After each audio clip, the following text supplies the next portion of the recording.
Okay, awesome. I think everybody can see that we are live.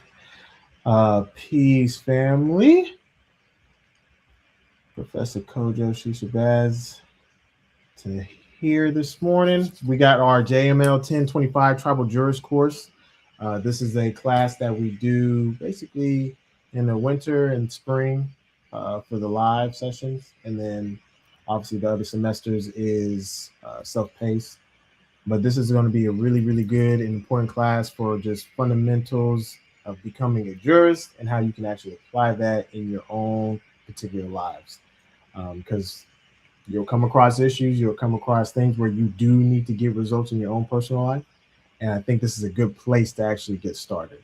So um, make sure that everybody's good. I see that we got some students in here. You good? Got it? Cool. Um, Let me show my screen real quick. Let me lower this real quick. Get that down. All right. So let me see this.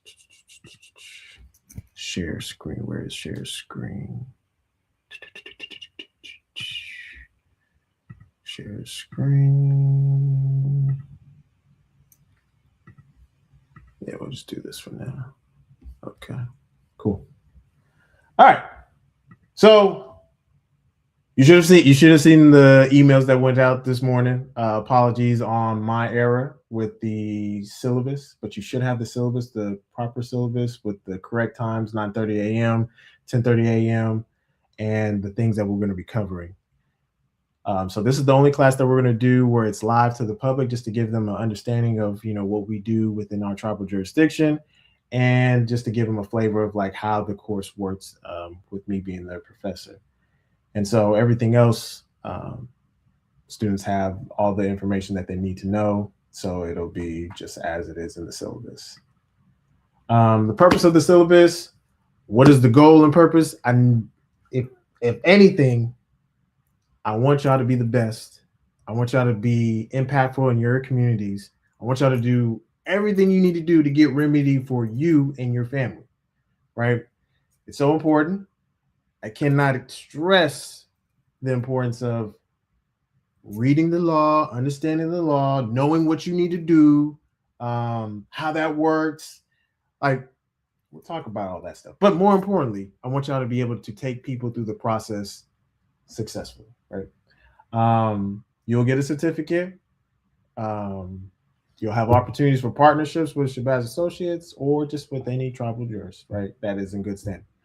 Um, we'll have mock examples. You'll see one that's coming up, and just how you need to be able to handle it as a tribal jurist. And then we'll also have a discount for the software if that's something that is of interest to people. Um, so these are some of the books and materials that you should have already.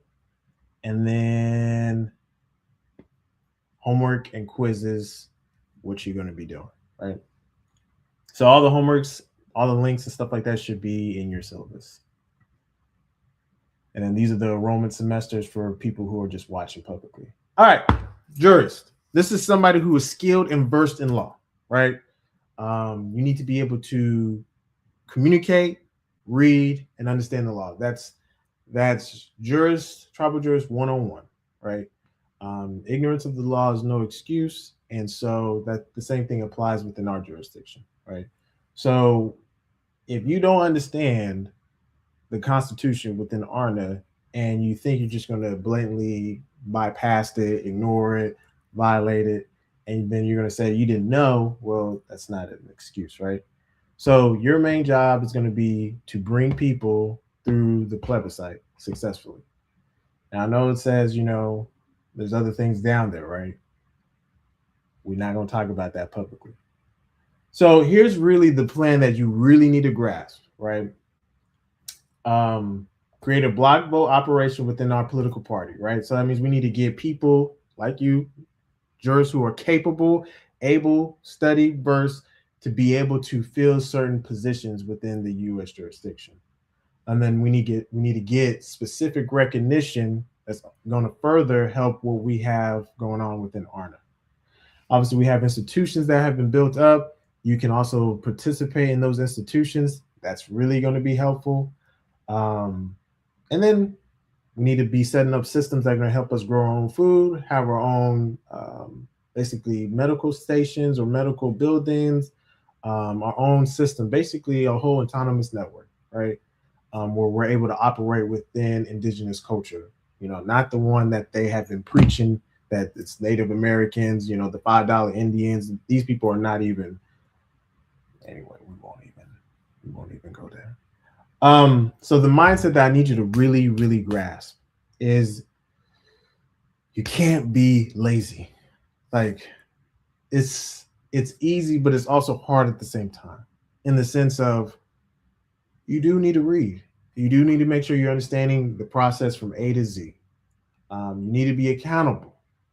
Um, if you do mess up, it's okay, right? As long as it's not a fuck up, right? A fuck up we can't help. That means you taking that to the grave, and you're not even accepting accountability. So I know people are like, wait, I thought this is the tribal juris course. Why are we going over this stuff? Because this is the foundation. If I want y'all to be the best, I need y'all to understand the process of developing and crafting that mindset. You need to have good people skills. You need to manage. You need to have good management of your time, and you need to have good people skills. Sometimes it's just being a decent human being to people, because I've heard it all the time, and I don't have to say anything. I just hear stories of people like, oh man, like this person just talked to me crazy, and all I had was just a question.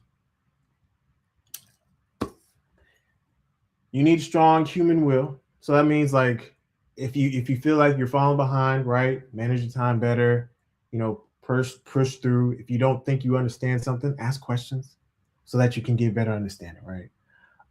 You do learn from your mistakes. Again, I don't encourage fuck ups, but you do learn from your mistakes. So if you do mess up on somewhere, this is the environment to really help you, right? Always ask your questions. Don't ever fall in silence. And you need to be able to use technology, right? As you see this morning, Professor Kojo had technology issues. He's sending out the wrong syllabus. So you need to be able to critically think about every scenario. You're like, well, I thought we just take it. Just hang tight. We got more classes to go through. Be able to discern from people's stories. This is very important because you're going to be taking people through the process. You're dealing with people. And people may tell you one thing, but the truth is actually something else. So you need to be able to read between the lines. And this is going to really help you even outside of this course. Because you need to be able to discern people. Because people, when you take people through the process, sometimes they're not giving you the full story. An example would be, let's say you take the genealogy course and you get the certification, right? And now you can do genealogy. This is an example scenario where somebody was like, they contacted me. I heard that you were really good at doing genealogy. I said, okay. And I need some assistance finding out my indigenous roots. And I said, okay. And I said, what for? Oh, I just really know that I think I have land and stuff like that. And I said, okay, but really what for? And she said, okay, well, let me tell you the truth. I'm going through a court case right now. I said, there it is. That's what I mean. When you have and we'll talk about some of this stuff too, but like you need to be able to really just listen to people. And I know you're like, man, but can't we automate certain things? You can't when you have the experience. And there's going to be even better process there to really make things really simple that are changing within ARNA. Learn to work with your peers. That's part of being a good person, right? I just want y'all to be the best tribal jurists in our jurisdiction, like, period. So here's some of the things that you want to just, and we will revisit these things throughout class and throughout the whole semester. Logic, like legal reasoning and logic. You need to have, like, things are not emotionally driven, even though, it's psychology driven and stuff like that, but people will try to move you emotionally. It's okay. Just stick to the facts. Why are they coming to you? Are they really coming to you because they just want to actually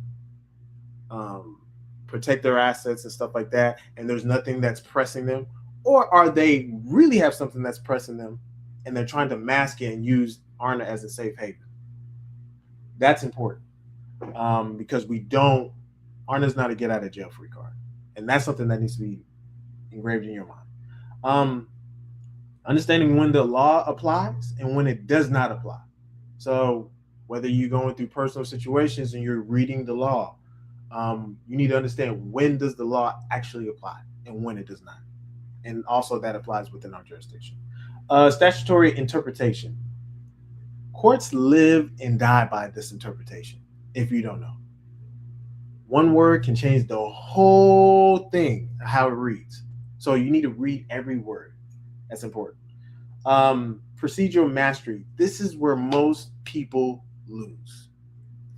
Not following procedure. They tell you this is the time you need to have a response by. They'll give it to them 2 days after. Now, don't think that it doesn't happen on the other end where they don't even follow the timeline. But if that happens, you hold them accountable. Hey, procedure, you were supposed to do this at this time, because I bet you if the shoe's on the other foot, they will hold you to the same fire. They're like, listen, you missed it by 2 days. You didn't even ask for an extension. So that's important. So understanding processes and procedures. So whether that be on small claims, you can't bring a federal claim. You can't bring a small claim to federal court if it doesn't exceed $20,000. If it doesn't have any federal laws, you can't bring something that's handled in small claims, such as an example would be car accident, and you're trying to sue the insurance company. Well, in Texas, you can't do that. You have to sue the actual person, and then the insurance steps in. And then that only applies to small claims, unless it's something that the insurance agent violates on a federal level. It's most likely handled in small claims. Point blank period. So knowing the rules is what's going to help you. Jurisdiction. That's just what I explained. Subject matter and personal jurisdiction. Right? Some of y'all, you may come across people, the U.S. jurisdiction don't apply because, I'm a citizen of the, Wyoming state.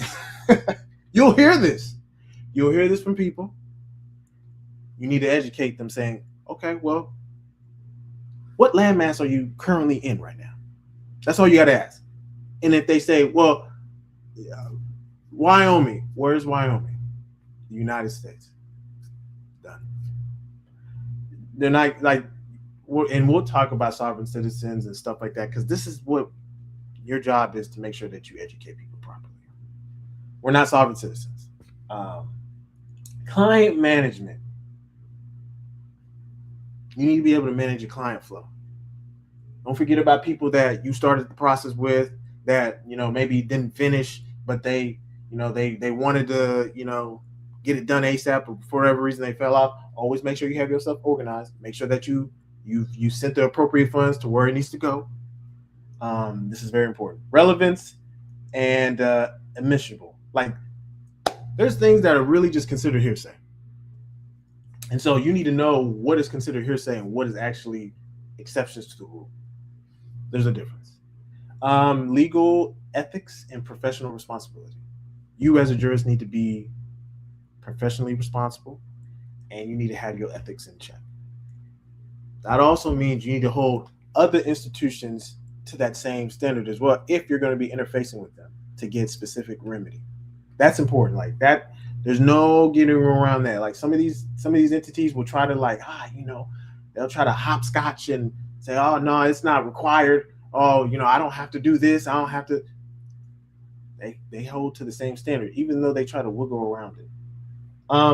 Intellectual humility. Like, listen, things are always changing. I'll keep telling you. And that's even happening right now within ARNA. Systems and how you process things as a jurist, even when I started, are not the same. Completely different. And they're evolving. They're going to always be evolving. So that's why you just need to be flexible and open to change. Just know that you need to adjust systems, something that you may be doing for years. That's okay. It may be something that's better, and that's what you got to do. Be open to being wrong. Sometimes you're wrong. Sometimes you are dead wrong, and that's okay. That's going to save you. Like if you are wrong, it's okay.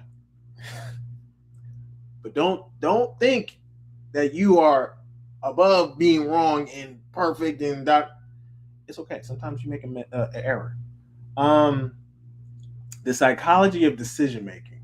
This one is so important because you're going to figure out how certain people make decisions, and it's always based off of psychology.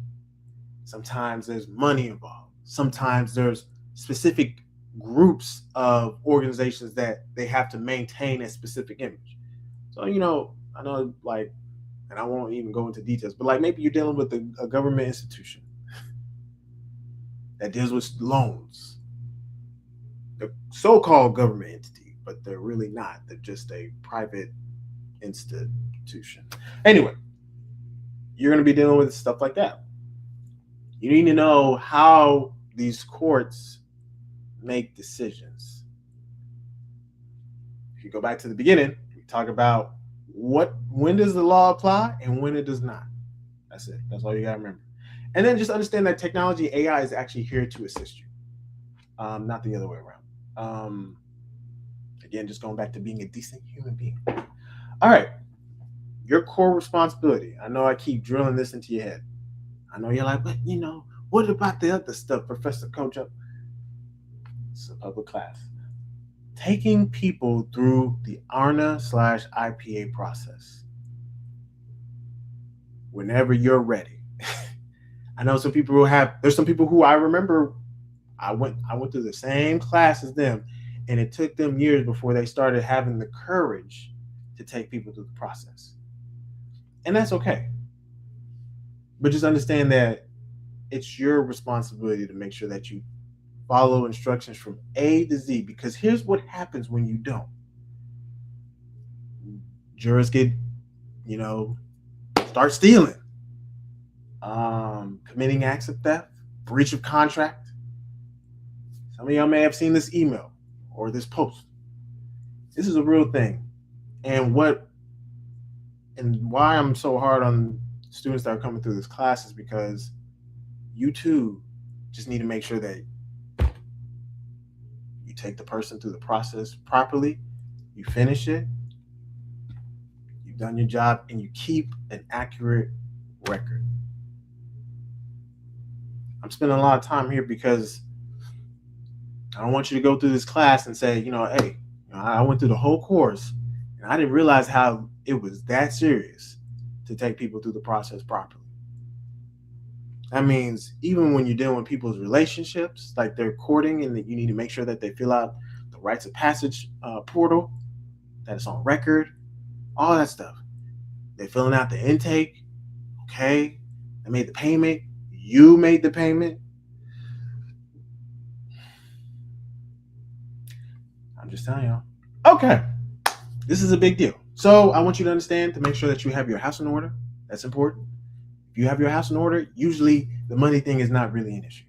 So it's just a matter of process and procedure. That's really what it boils down to. Which, if you go back to the beginning, right, what we talked about, right? Where was it? Procedure mastery. You just need to understand how to master the process. Period. Okay? All right. Here's an example scenario, and you can type in the chat. A person reaches out to you and says, hey, I was told to contact you because I wanted to know I would like to have multiple husbands, but not for sexual purposes. I'm allowed to be an ARNA, right? Question mark. That doesn't disqualify me, right? Question mark. My jurist didn't mention ARNA to me, just recommended me for the IPA. As a jurist, what would you do? Throw out anything in the chat that comes to your mind that you would do. What would you do? Let me see. What would you do? What would you do? What would you do? Any thoughts? Any thoughts that you would do? Just put it in the chat.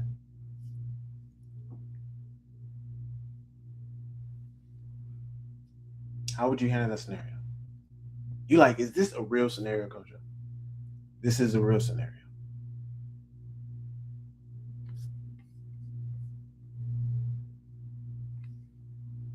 Anybody in the chat?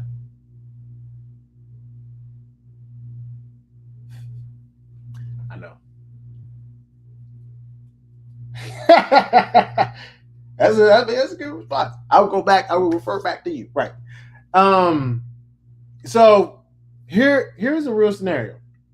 It's when you need to explain that Arna doesn't permit that, right? And you can go to the Constitution, you can revert them to the Constitution and read it, but always say, I told you what it is. I'm not the one taking you through the process, so you need to go back to your jurist.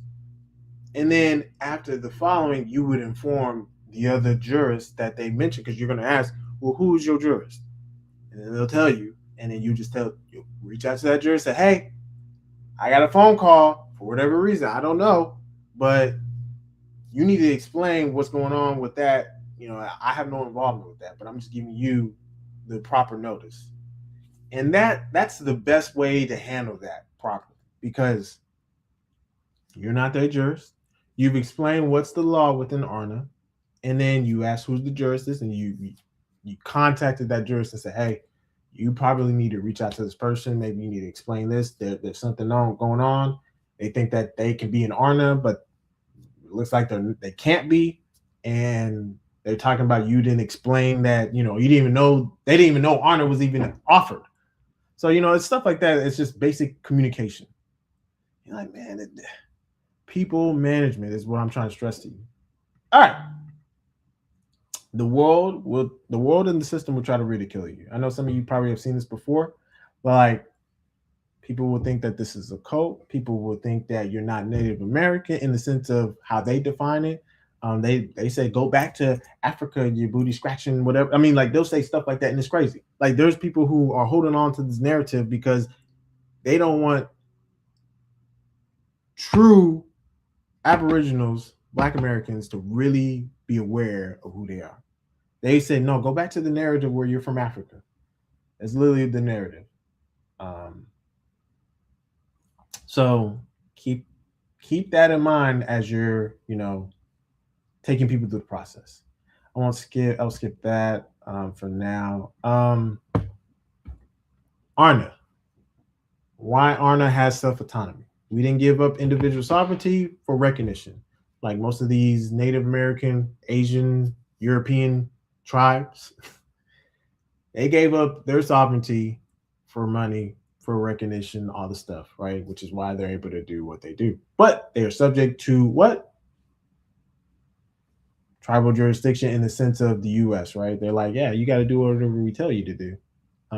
If we say give the COVID vaccine to your tribal members, you need to do it. Otherwise, we'll take that funding.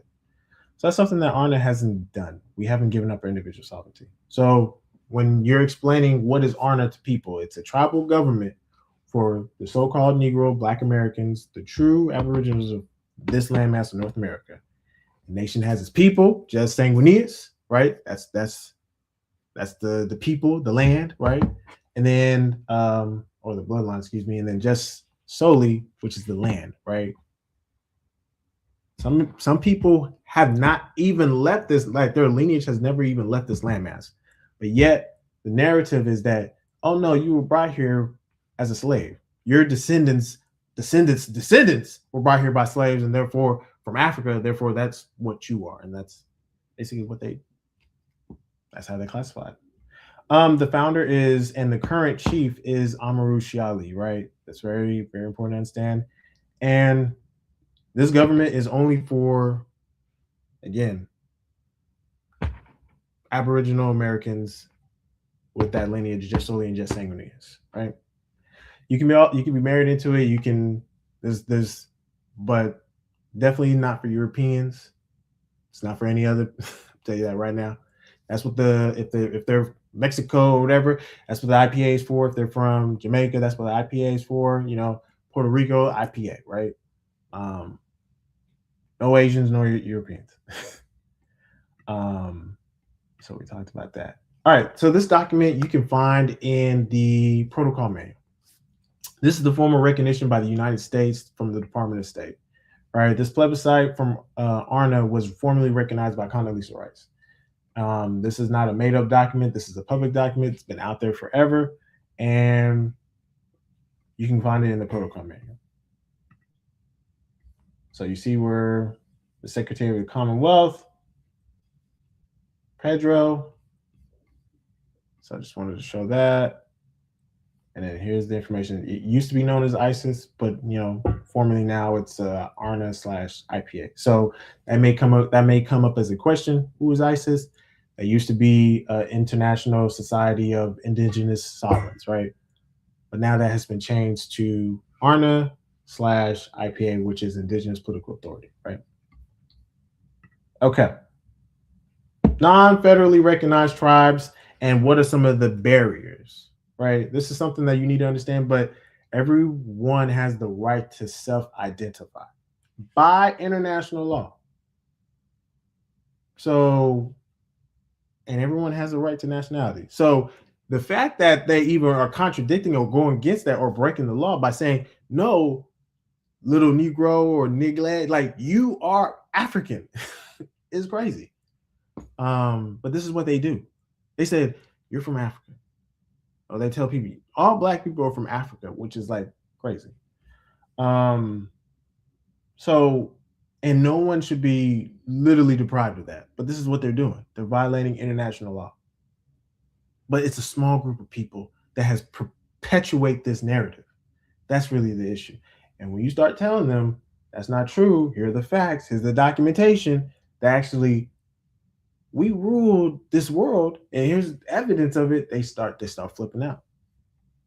Okay. So an example right here, I've shown this before, but like Coretta Scott, Creek Indian. On the mother side. Literally. Right? Martin Luther King. They said that no, he's not Native American. He's actually an African American civil rights leader. Right? They say, yeah, she has Native American. Coretta Scott King has Native American. This is according to AI. So you got to be careful with the technology, right? Because they too have their own programming. But if you do, obviously this is Coretta's side, so you can see that, this is her lineage. And then when you do Martin Luther King's side, Cherokee on his great grandparents' side. So why do they try to put people into this box? It's because they have to control a narrative. When you don't know who you are, they can control you. It's just like religion. That's how they control people. They control people through religion. And then some people have dual lineage. That's also a thing too, right?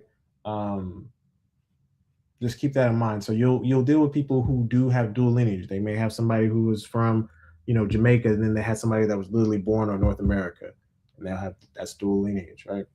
So, the Dawes Act of 1887. This is where they basically enslaved a lot. This is a genocidal document, point blank, period. And it's really talking about how we are going to exclude the people who are already here and create this document that, this is who the true Indians are, and that's it. Anyway, just keep this in mind. This is really important for doing genealogy. When you're doing background checks on people, I'm bringing this up because like some people, you need to verify. You need to verify where their lineage is coming from. So you need to verify, okay, what's their mother's side?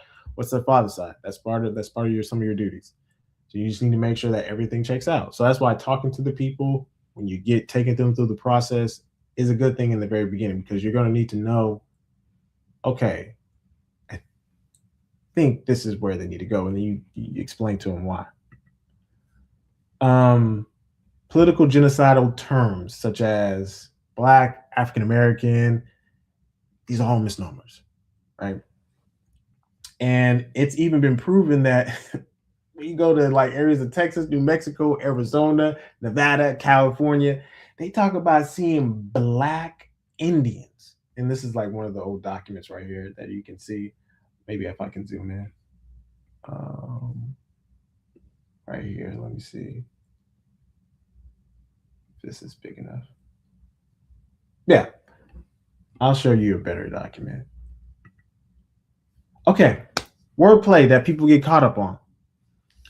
Fiction of laws, something known to be false and assumed to be true.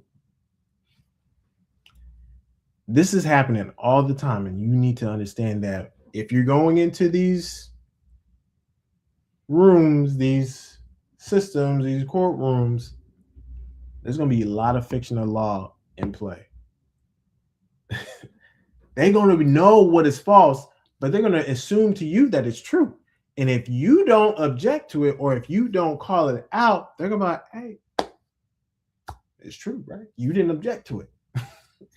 And they'll make this whole story. Like, we have to talk about this offline, because when you hear some of these stories, you'll understand the importance of why I want y'all to be like very studious. Okay, we already talked about that, so I won't waste too much time on that. Here's something that most people like really don't understand, is that white Americans were really, or quote unquote whites were really, the largest slaves in history.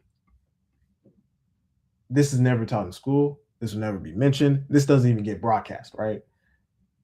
Literally, the northern part of Africa had enslaved about 1.2 or 1.1 million Europeans.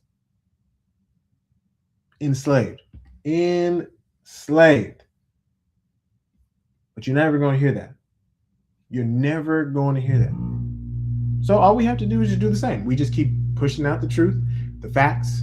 We don't have to get emotional about it, and we keep it moving. You can see a lot of the information of what has been told about the slave trade. That millions of people, or 500,000 people, Africans, were brought over. Quite the opposite. 4,000 people to 6,000 people, roughly, based off of the database. And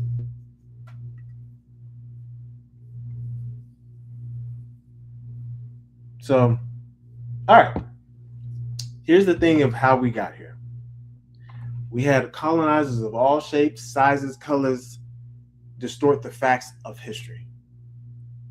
They got people who are portrayed to being white are really not white, but they distorted the history by removing certain things, putting things and making it look very true, and pushing this narrative, pushing these stories, saying, yeah, this person was always here.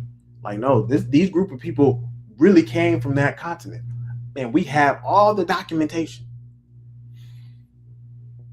Not only that, they took away a group of people's nationality by stripping away their identity.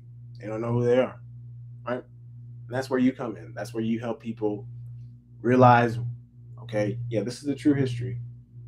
This is what you actually need to do, and this is how you can actually reclaim and protect your property. It's just like people paying taxes willingly. You know how many people in the 1% that are not even paying taxes? And it's been proven. But the same thing goes, is that is also offered to you if you're aware.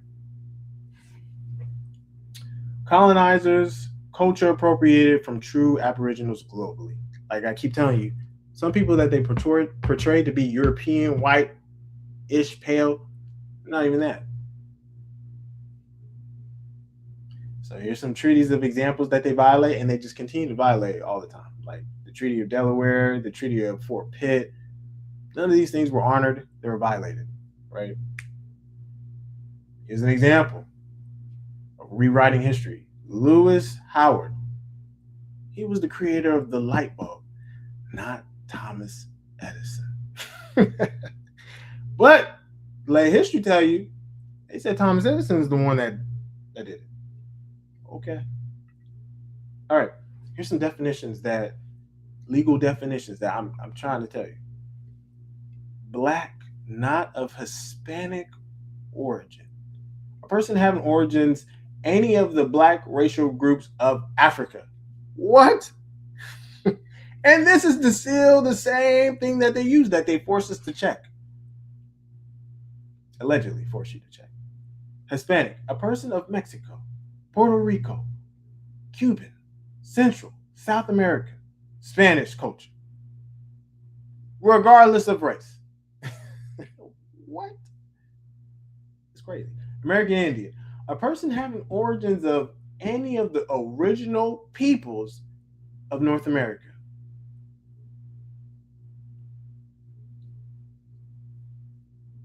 That's the one that you really should check.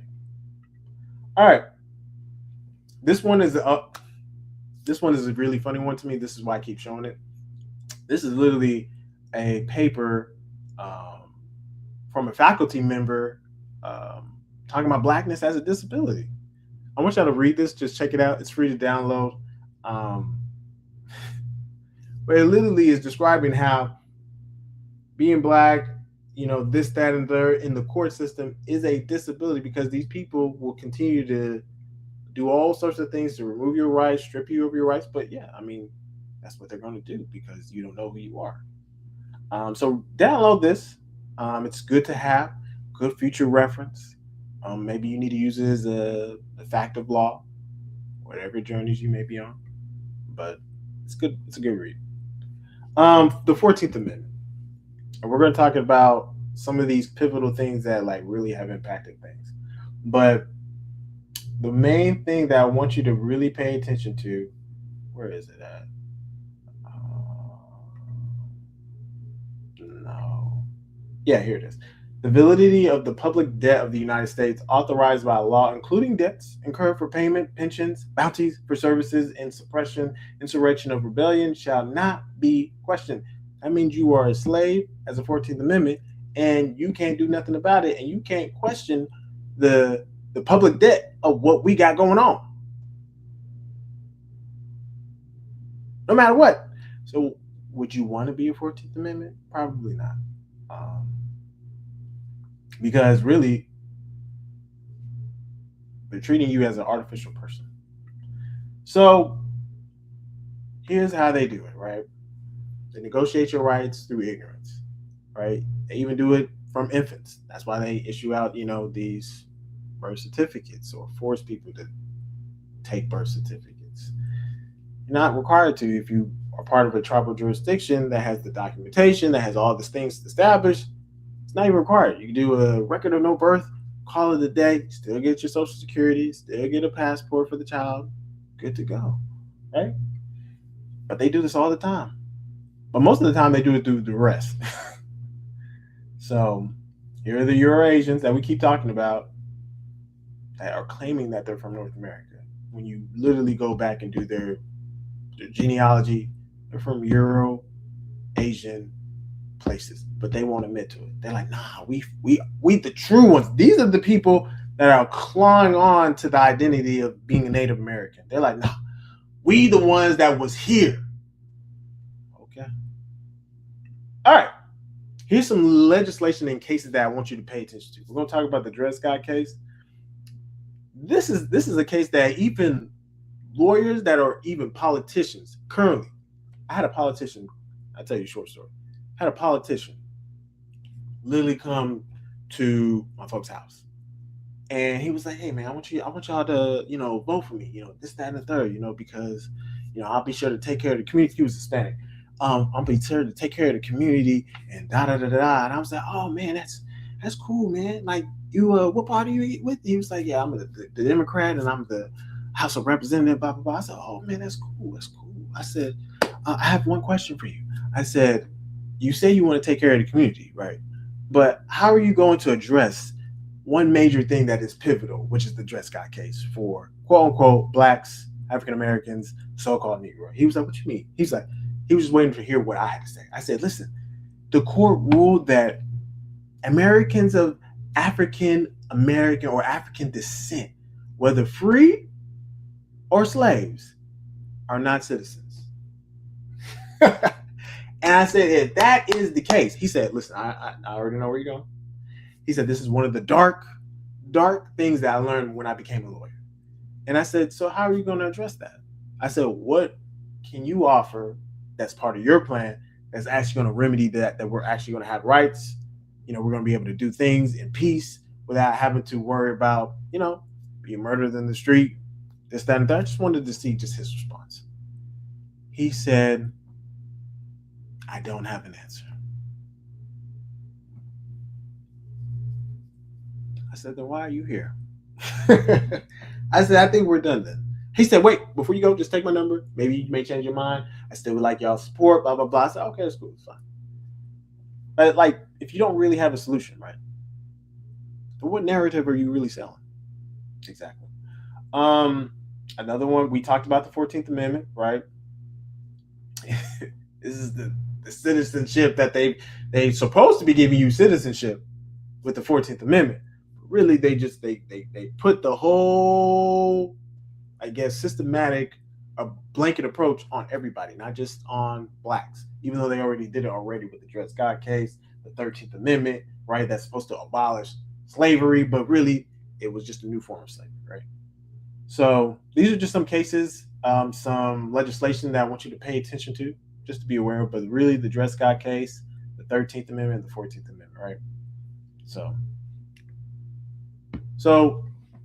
like I was highlighting with the Dred Scott case, the issue term Negro, the issue is African, right? These are all, and then imported into a country as be like they're considering blacks, African Americans as property. So therefore, they're saying it doesn't violate nothing. Like, because the Fifth Amendment considers them as, or the Dred Scott case consider them as property. So therefore, they have a Fifth Amendment right that say, hey man, they're basically property. We can do whatever we want to our property. So we're not in violation of nothing. Like what? That's really the issue, right? And this case is still in standing. So when I tell you the lawyer said he had no reply, not even, yeah, he was a lawyer slash House of Representative. We're rerunning again. He has no reply. There's nothing that he can respond to that. So this is what you have to understand. This is what you got to understand. I know this is some of the more boring stuff, but this is the foundation of stuff before we move on to the other areas. So the point is that this is still happening to this day. Genocidal acts are still taking place amongst our people. And they do it without, like, they do it through the housing market. I don't know if you saw what let me go back to where is it? I don't know if it's here or not. But I think it's like the Civil Rights Act of like 18, what was it? I'm trying to remember which one is it. It's dealing with the housing. Oh, the Civil Rights Restitution Act. That's the one I was looking for. This is where they have to comply with civil laws and stuff like that. And, what was it? Well, maybe not that one. But there was one where it's like specifically for housing that, let me see if I can find it. I'll tell y'all. Yeah, Civil Rights Act of 1968, sorry. Ooh, there's so many of these Civil Rights Acts. That's supposed to be allegedly. This is supposed to be defined like housing discrimination. Do you know these people are always constantly discriminating? They've done redlining specifically to, blacks, African Americans. They've done the redlining. Then on top of that, they'll discriminate from you getting a loan to get a house. They're like, nah, man, you really don't make enough. And they were like, nah, we just really don't want blacks in this neighborhood. This is all they're doing. And then on top of that, sometimes they're like, well, we would love to give you a mortgage, but unfortunately, you're just not qualified. And you're like, wait, I have a 750 score. I have good credit history. I make enough money. What is the issue? Why you won't give me a mortgage? And it's a good area too. And they're like, unfortunately, the AI just said that you're not qualified. So all these things, they take in people's housing. Like, this is stuff that they do. Like, these small groups of people are conjuring up to remove property from black people in general, because they're like, these people, they consider property themselves, so they ain't got rights. They don't even know what their rights are. So what we gonna do? We're gonna strip their property. We're gonna tax them too hard. So when you come to the tribal jurisdiction, when you explain this to people, it's a different jurisdiction, different rules apply. And they would do this. They would literally, and they're violating the law still to this day with the housing and mortgage industry, right? These people are issuing out. Never mind. We'll probably say that for another day.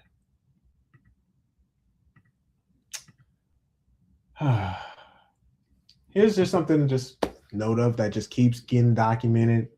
The Lewis and Clark documented everything in sight, whether plants, rocks, minerals found, the people by tribe, by habits, colors, warlike. Look at what they said. Red man or the white man, the black, bushy-headed Washatas.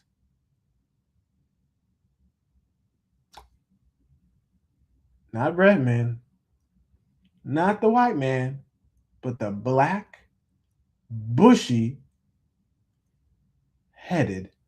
Washatas.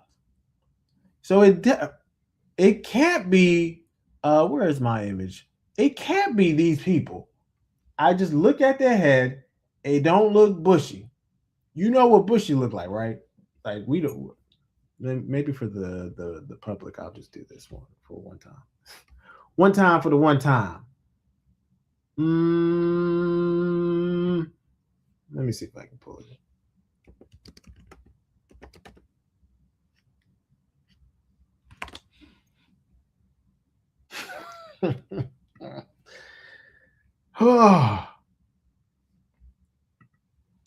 This is what pulled up with black bushy, right? I'm gonna just pull it up. Maybe you can see the screen. I don't know if you can, but let me see if I can change my screen.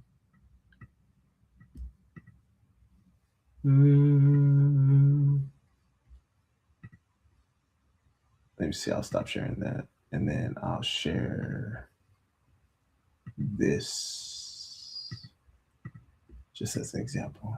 I have to do this because these people keep playing these games. Black bushy hair. This is the first thing that popped up. Besides the cat, this is the first thing that popped up.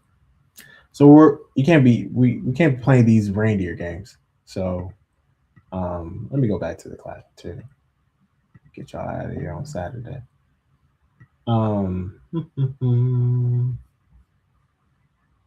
Okay, let me zoom out. All right. Yamasee Indians were Negro. Most popular thing is the fact that the African American by Christopher Columbus, Yamasee Indians were Negro. So what are we talking about?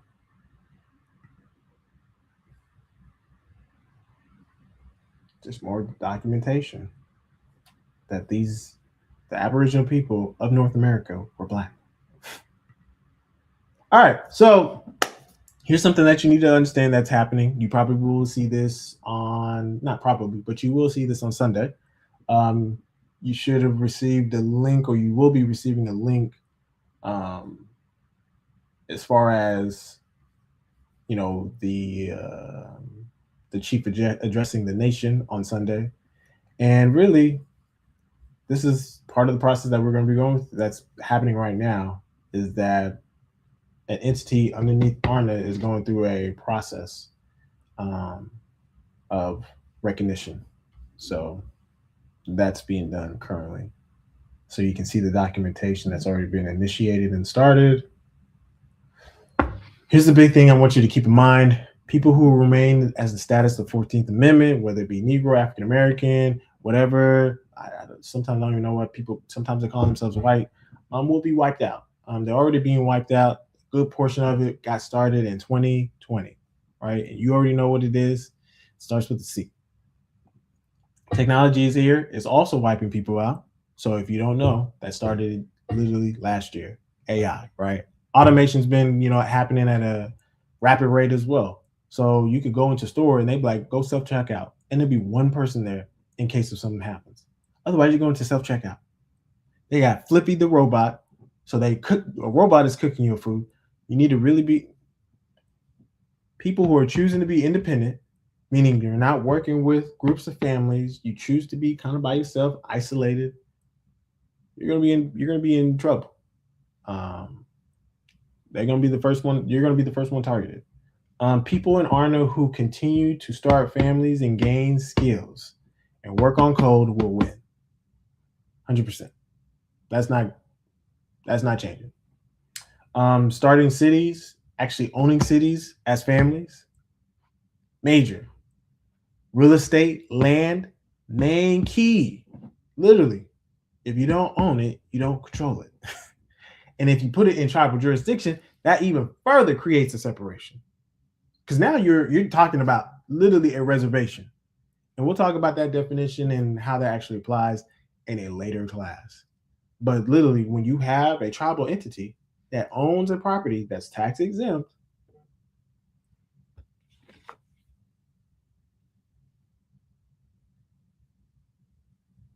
oh shit. Anyway, I don't know why people text me right now. Yeah, we'll talk about that later. So at Bridge University, you did the right thing. You sign up for the course, right? You sign up for different courses, and then you need to start building up your local jurisdictions. So that means families need to get together, help each other, solve their problems, whatever they got going on, and then building up their economics, and then having systems in place. And this is what's going to be the key: building your tribe, right? And starting healthy families, right? Those who stay focused will get the restitution, period. And if you're building systems, you're golden. So the subject matter jurisdiction, this is the keys of jurisdiction. I keep telling you about that. You're going to always constantly be dealing with. You're going to either be dealing with subject matter jurisdiction, who has the authority to issue out, the situation on the matter. So it's like an example would be, try to give it an easy one. Let's say you're working a 9 to 5 and you get fired wrongfully. They wrongfully terminate you. Well, what would most people do? Most people would be like, hey, that's cool. I'm gonna find another job. Some people were like, hey, I'm gonna file a complaint. They're gonna file a complaint and they're going to federal court. Now, what federal court, they do have, subject matter jurisdiction, but what they're going to tell you is, did you file a complaint with the EEOC? Because we can't take it. We don't have subject matter jurisdiction, meaning you did not exhaust full remedy. So you have to go through EEOC first. They have subject matter jurisdiction. Then once they've done their investigation and maybe they say, well, you know what, you can sue, or we can sue on your behalf. Then they'll issue a right to sue letter or they'll take on the case. So again, going into processes and procedure, you need to be aware of that. And sometimes people sign arbitration agreements as an employee and they don't realize that. And that's what's going to also bind them to that. And we'll talk about contracts too, because that's important. Right. And then I think another one is personal, right?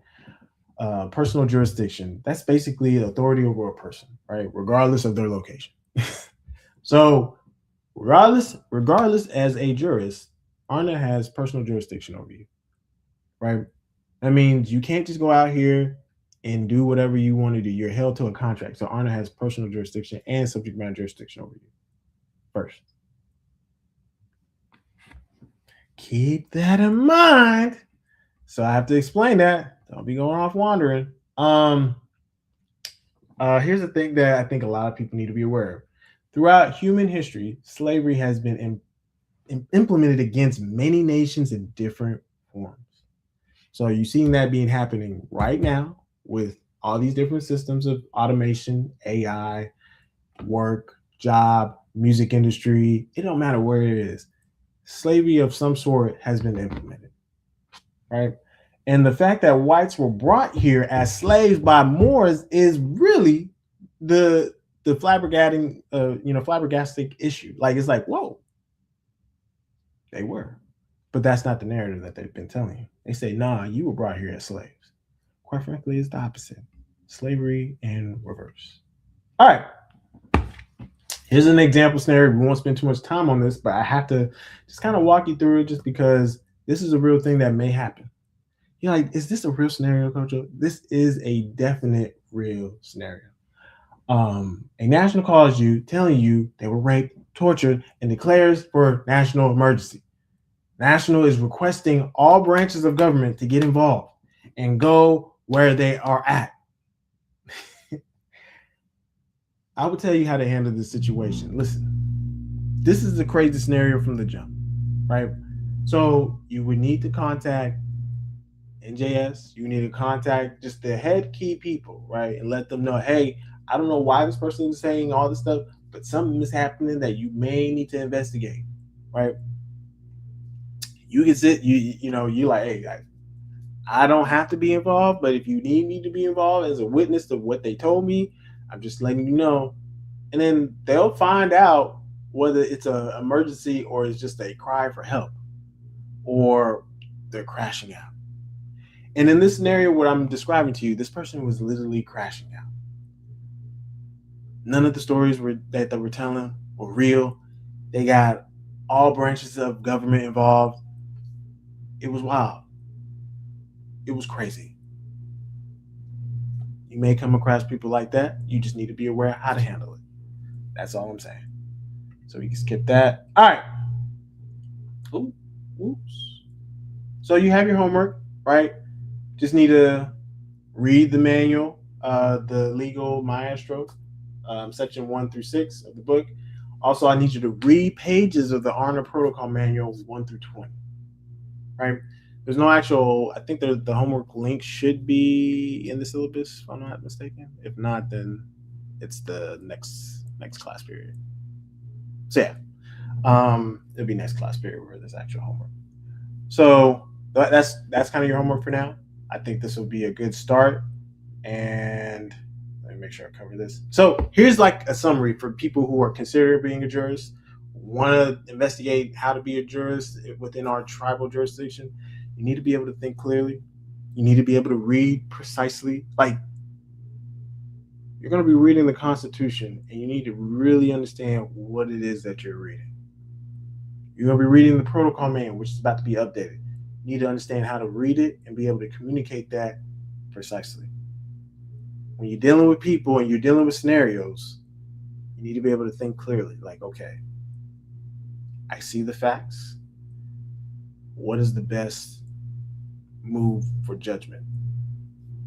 You need to act ethically. That means you need to make sure that you're on code, you're following your contract, you're following everything that you're supposed to be doing as a tribal jurist.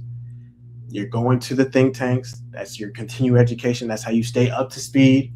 Don't finish the semester and then not attend think tanks. That's how you stay current, if that makes sense. If you don't attend the think tanks, you basically are not going to be an active jurist. And if you're practicing being a tribal jurist, you're going to get in trouble, right? Understand the procedure and process.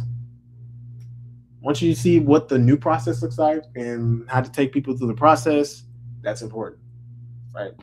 And remain as far as like independent, as far as like being able to, okay, let me read this, let me understand this, let me like be able to be an independent thinker. Like, be able to try stuff that makes sense to try. And if you got the feedback, you're like, okay, cool, that did not work.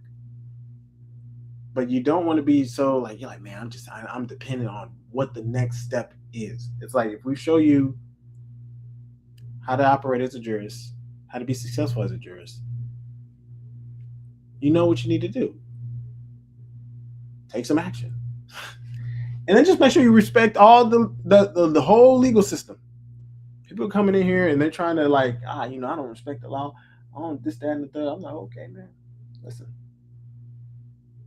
you'll find yourself in trouble. Yeah. And on that note, I'm going to open up the floor for questions to the public. And then if nothing from the questions, then I'm going to wrap it up publicly. And then I'm going to see the students on that level.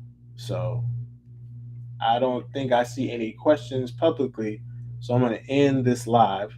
And for those who want to sign up for the semester, the live semester with me as their professor, they can go to shabazassociates.com and then go into the tribal jurors tab. Thank you for y'all's time, and I'm going to end the live.